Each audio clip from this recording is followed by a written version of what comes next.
Welcome to the deep dive.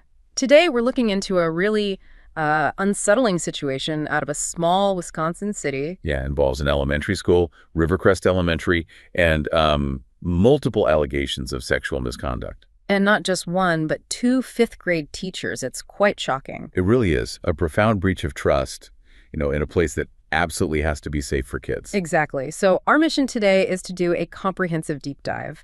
We've gathered news reports, court documents. Right. We're trying to unpack all the layers of this really complex and disturbing story. We want to pull out the key details about the two teachers, Madison Bergman and Abigail Faust, who are facing these serious charges. And look at the legal side, the societal implications, how it all came out. Yeah, the specifics of what allegedly happened and, the bigger conversations this sparks about trust, authority, protecting kids. Right. So if you've seen the headlines and felt overwhelmed, we're here to hopefully guide you through the details. Connect the dots, basically, between the alleged actions, the legal stuff, and the impact on these young lives. We want to give you a clear, informed perspective on this. Okay, so let's start with the first teacher, Madison Bergman.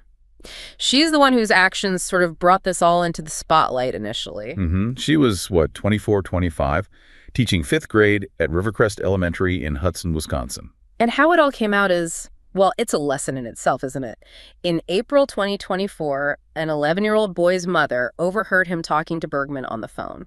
And that immediately raised suspicion. Right. Rightfully so. Yeah, that parental intuition, it led them to look at his phone. And they found just extensive text messages between the boy and Bergman. The father printed them all out, can you imagine, and went straight to the school. Which kicked off the investigation. A really critical move by the parents.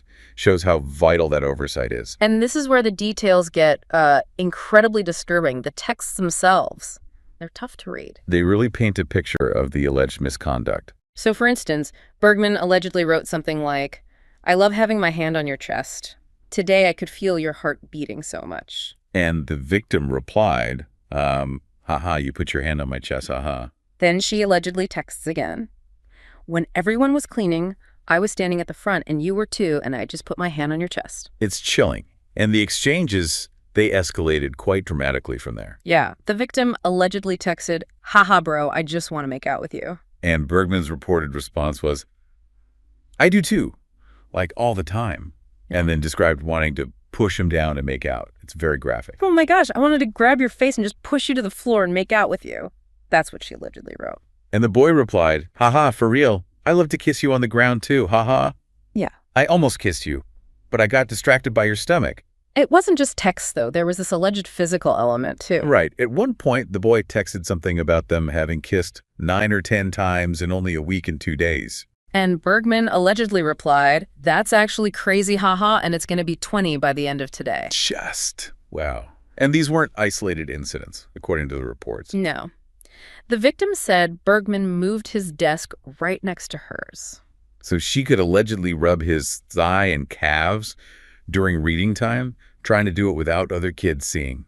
And she reportedly asked him to stay after class a lot. Which, as the reports note, made other students think he was a problem kid. That's textbook isolation. Yeah. And the boy said they kissed multiple times after school during lunch. He even described his first kiss with her. It's just heartbreaking. And what's really telling, I think, is that the messages suggest Bergman knew it was wrong. Definitely. She allegedly texted, "I'm not trying to go to jail for real."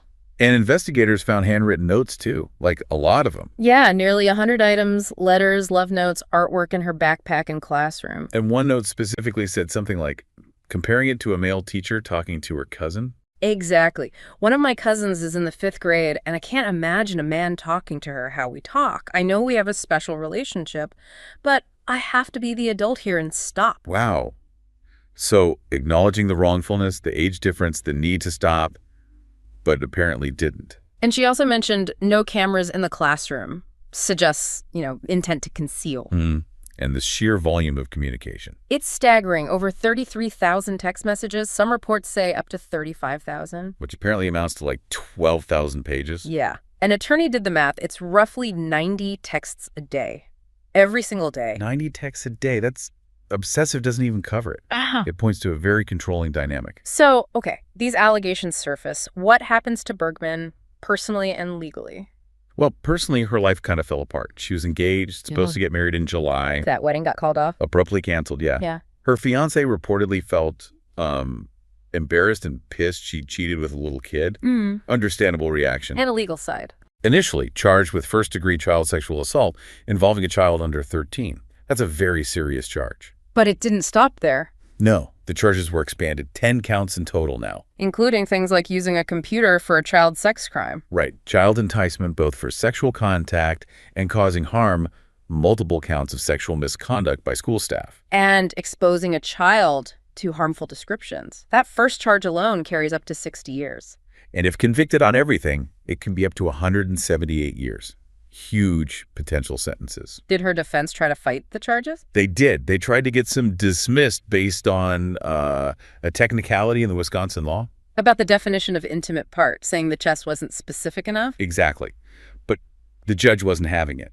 Called the argument absurd. Right, saying you can't expect an 11-year-old to use precise legal jargon. Pretty much. So Bergman was released, but on bond. A $25,000 signature bond, right? Which means she promises to show up or owes the money. Yeah, correct. And with really strict conditions. No contact with the victim, no contact with anyone under 18 unless it's supervised family. No going near school property, and GPS monitoring. Yes. Her lawyers did try to get those conditions eased later, arguing she was isolated. Okay, so that's the situation with Bergman. But then this story gets even more complex. Right, with the involvement of her colleague, Abigail Faust. Also 24, also a fifth-grade teacher at Rivercrest Elementary, the same school. Faust resigned in May 2024.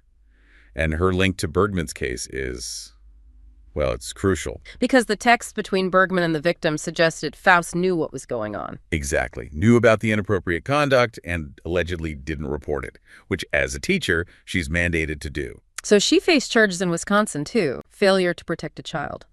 Causing mental harm, child enticement, and sexual misconduct by school staff, stemming from that failure to report Bergman. But that wasn't all for Faust, was it? There were separate allegations involving her own student? Correct. A different 10-year-old boy at Rivercrest. What were those allegations? A teacher's aide noticed Faust being, quote, very close to this boy, giggling, flirting, favoring him. Even holding hands at school. According to the aide's report, yes. Initially, the boy denied anything major like kissing or being alone with her. He admitted holding hands, but then took it back. Yeah, recanted that part. But then later, in November 2024, he confided in a school counselor. And what did he allege then? He alleged Faust pushed him against a wall after class, kissed him on the lips, forced a hug. Though he later told police it was a kiss on the cheek, there seems to be some inconsistency there. Which isn't uncommon with young victims recounting trauma. But then more evidence surfaced. A Christmas card. Yeah, in 2025, his parents gave police a Christmas card from Faust, signed Love Miss Faust, with a little heart. Okay, so allegations related to Bergman, allegations related to her own student, and then it expands even further. Dramatically further. New, separate charges came out against Faust in Minnesota. From her side job as a nanny. Exactly. She started nannying for a family there back in 2021. Looked after a baby, a 9-year-old girl, and a 15-year-old boy. And the allegations involve the teenage boy, victim 1. Yes.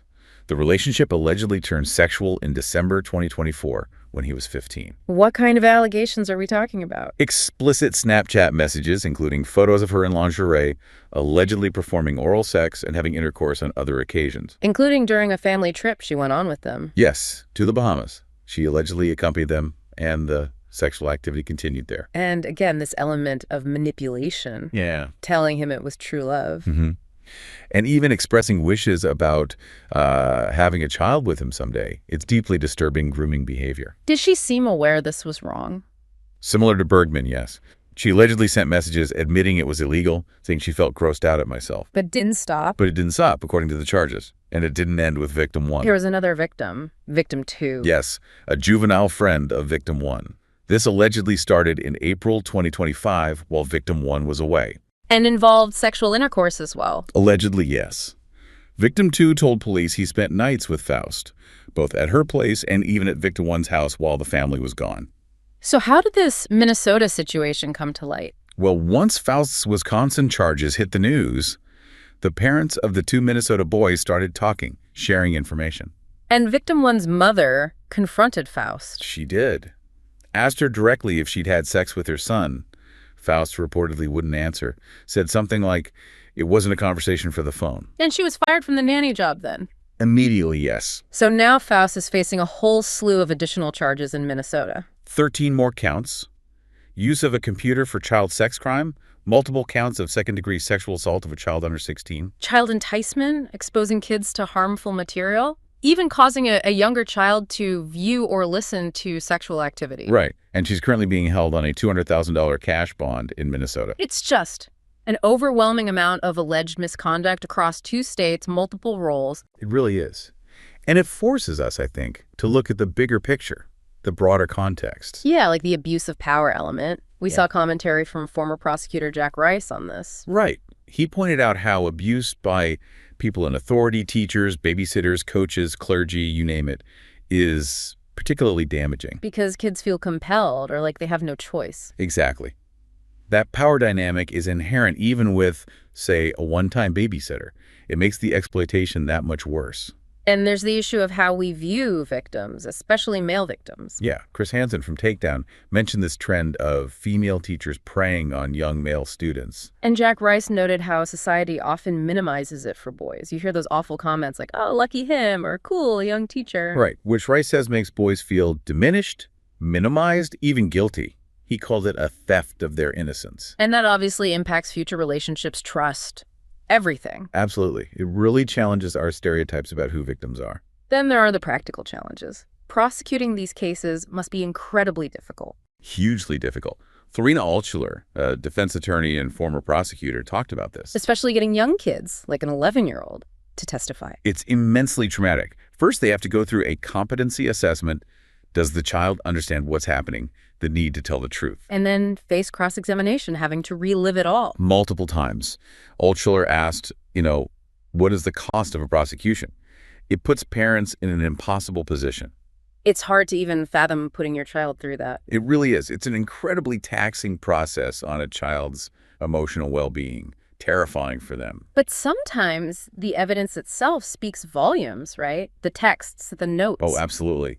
Those become damning pieces of evidence, as Altschuler put it, often more powerful than testimony alone. Especially when you can corroborate them with phone logs and things like that. Digital footprints. Exactly. They can tell the story without forcing the child onto the stand quite as much, potentially. And looking at both these cases, Bergman and Faust, you really see that pattern of grooming emerge. Yes.